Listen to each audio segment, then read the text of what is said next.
ഹിന്ദുത്വ മുഖത്തിന്റെ ഭാഗമായിട്ടുള്ള ശരിയായ ചാതുർവർണ്ണ വ്യവസ്ഥയിൽ തന്നെയാണ് കാര്യങ്ങൾ നീക്കാൻ ഉദ്ദേശിക്കുന്നത്. അതാണ് യഥാർത്ഥത്തിൽ സനാതന ധർമ്മത്തിന്റെ പേരിൽ നടന്നുകൊണ്ടിരിക്കുന്നത്.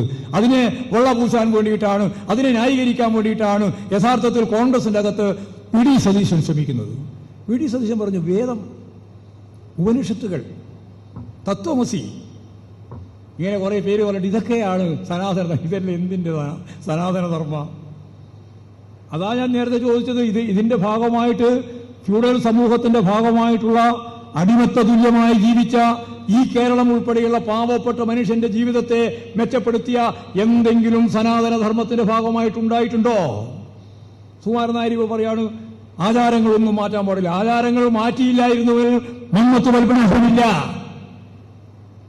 അല്ലെങ്കിൽ വേറെ ഏതോ ഒരു നായരെ പോലെ, നമ്പ്യാരെ പോലെ ഒരു പപ്പനാഭൻ ഉണ്ടാവുമായിരുന്നു. മന്നത്ത് പത്മനാഭൻ ഉണ്ടായതെന്തോ എന്തുകൊണ്ടാ?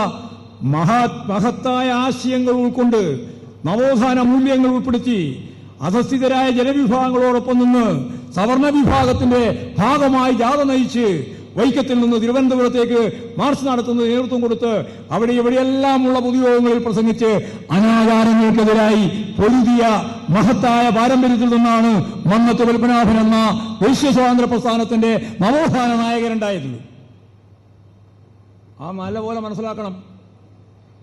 എന്നിട്ട് എന്തെങ്കിലും പദം ഉപയോഗിക്കല്ല. വളരെ ഫലപ്രദമായ രീതിയിൽ ഈ കാര്യങ്ങളെല്ലാം കേരളീയ സമൂഹം ചർച്ച ചെയ്യേണ്ടതുണ്ട്.